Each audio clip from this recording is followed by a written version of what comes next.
ମାନେ ଭାବୁଛୁ ନା ଯେ ଛାଡ଼ ଖାଇଥିଲା ଆଜି ଯେଉଁ ଖିଆ ଦିଆ ହେବା କଥା ତରକାରୀ ବଢ଼ାବୁଢ଼ି କିସ ପାଇଁ ଚାଲିଛି ମାନେ ଭାବୁଛ ନା ମୁଁ ଜାଣେ ପରା ଆଉ ମାନେ ସାଙ୍ଗମାନେ ଆଜି ମୁଁ ଅଜା ଟିକେ ରାଗିଗଲେ ହେଲା ମାନେ ସାଙ୍ଗମାନେ ଛାଡ଼ ଖାଇର ଟିକେ ରାଗିଗଲେ ମୁଁ ଅଜା ରାଗିକି ତ ସମସ୍ତଙ୍କୁ ତରକାରୀ ବାଢ଼ିଦେଲେ ଆଉ ଗାଁ ସାରାକୁ ଡାକିକି ଆଉ ସେଟା ଆଇ ଜଣେ ଦେଖୁଛ ବାସନ ମାଜିଗଲେ ମାନେ ଲାଗି ପଡ଼ିଲେନି ଆଉ ଲାଷ୍ଟ ଯାଏ ଭିଡ଼ିଓ ଦେଖ ତ ଜାଣିପାରିବ ମୁଁ ଅଜା ରାଗିଲେ କିସ ପାଇଁ। ତାପରେ ସାଙ୍ଗମାନେ ଦେଖନ୍ତୁ ବର୍ତ୍ତମାନ ମୁଁ ବସିଛି ଖାଇତେ ତା ଦେ ଖାଇବାଟି ସେମାନେ କିସ ହେଇଛି ତାପରେ ମୋ ମାଉସୀ ମାନେ ପଛରୁ ଆସି ସେପଟ ବସିଗଲେ ହେଲା ଆଉ ଏପଟରୁ ଆମର ଖାଇବା ଆରମ୍ଭ ହେଇଛି ମୋ ମାମୁଁ ଦେଖ ସେମାନେ କି ଖାଉଛି ଦେଖୁଛ ତ ଦେଖୁଛ ତ ମାନେ ମାନେ ଖାଉଛି ତୁ ମୁଁ କହିଦେଲା ମାନେ ସେ ଖାଉଛି ବିନି ତାପରେ ସେମାନେ ଖାଇବାଟି ସେମାନେ ହେଇଛି ଯେ ଚଡ଼ଚଡ଼ା ହେଇଛି କଖାରୁ ଘଣ୍ଟ ହେଇଛି ଏବଂ ଖଟା ହେଇଛି ଭାତ ଡାଲି ତାପରେ ସେମାନେ ଖାଇସାରିବା ପରେ ମୋ ଅଜାଙ୍କୁ ଦେଇଥିଲେ ପାଇସ୍ ତାପରେ ସେମାନେ ଖାଇସାରିକି ଆଉ ଟିକେ ସମୟ ବଇଛି ମୋ ଅଜାଙ୍କୁ ସେମାନେ କହିଲେ ଖାଇଯା କିନି ମୁଁ ସେମାନେ ସଙ୍ଗେ ସଙ୍ଗେ ଘରକୁ ଯାଇକି ଆମେ ଦୌଡ଼ି ଦୌଡ଼ି ଖାଇକିନି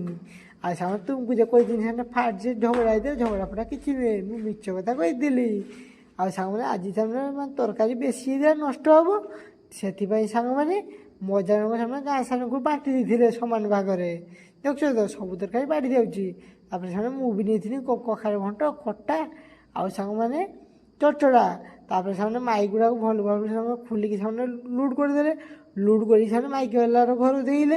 ଦେଇ ସାରିକି ସେମାନେ ଦେଖନ୍ତୁ ମୋ ମାମୁଁ ଗାଡ଼ି ଚଳୁଛି ଦେଖୁଛ ତ ମାନେ ସେ ଟାଙ୍କିରେ ବସିଛି ତା ପଛରେ ଆମେ ବସିଛି 4 ଜଣ ମାନେ ଟୋଟାଲ୍ ଆମେ ବସିଛେ 5 ଜଣ ଗାଡ଼ି ଭିତରେ ତାପରେ ମାର୍କେଟକୁ ବାହାରି ପଡ଼ିଲେ ସେମାନେ 100 ଟଙ୍କା ସେମାନେ ଧରିଥିଲି କିନ୍ତୁ ସେମାନେ ମନରେ ରଖିଥିଲି 50 ଟଙ୍କା ଆଜି ଖର୍ଚ୍ଚ କରି 50 ଟଙ୍କା ଘରକୁ ଘୁରିକି ଆଣିବି ତାପରେ ସେମାନେ ହାଟରେ ସେମାନେ ଲୋକ ବି ସେମାନେ ବହୁତ ସେମାନେ କମ୍ ଆସିଥିଲେ ମାନେ ସେମାନେ ମୋଟି ସେମାନେ ମାନେ ଟିକେ ବେଣୁସୁ ଚାଲିଥିଲେ ହେଲା ତାପରେ ସେମାନେ ଠିଆ ଆଣି ଦେଖି କେଉଁଠି ନେବେ ପରିବା ତାପରେ ସେମାନେ ଏଇ ଦୋକାନୀ ପାଖରୁ ସେମାନେ ପରିବାଟି ସେମାନେ ସୁନ୍ଦର ସୁନ୍ଦର ଟିକେ ଦୁଶିଲା ହେଲା ତ ଦେଖୁଛ ବାଇଗଣ ଅଛି ଟମାଟୋ ସେମାନେ ମୋତେ ବହୁତ ସୁନ୍ଦର ଦୁଶୁଥିଲା ଦେଇ ସେମାନେ ଏଇଠି ମୁଁ ହାଟ କରି ନେଇଥିଲି କିସ ନେଇଥିଲି ବାଇଗଣ ନେଇଥିଲି ଆଉ ନେଇଥିଲି ଅଦା ଟମାଟୋ ଭାବୁଛ ଏତିକି ହେଇଥିବ କେତେ ଟଙ୍କା କିନ୍ତୁ ସାଙ୍ଗମାନେ ଏତିକି ମୋର ହେଇଥିଲା 70 ଟଙ୍କା ଆଉ ସାଙ୍ଗମାନେ ମୁଁ ଟିକେ ଘୁରିଲା ମୋର 30 ଟଙ୍କା ମାନେ ଚ୍ୟାଲେଞ୍ଜଟା ଯେ ମୁଁ ପୂରଣ ହେଇପାରିଲାନି ତାପରେ ଘର ପରିବାର ରଖି ଚାଲି ଆସିଲି ପାର୍କକୁ ମାନେ ମୋ ଆଇ ମାମୁଁ ମାନେ ଦେଖି କିସ କରୁଛନ୍ତି ଦେଖେ ତାପରେ ଆସିଲା ବେଳକୁ ଏମାନେ ସବୁ ନାଗିଥିଲେ କୁଡ଼ାକୁଡ଼ିର ଆଉ ସେମାନେ ଏପଟର ଲୋକମାନେ ପଇଗଲେନି ଆଉ ସେମାନେ ଏଠି ଦେଖିଲା ବେଳକୁ ଆଇଛି ମୋ ମାଉସୀଙ୍କ ପୁଅ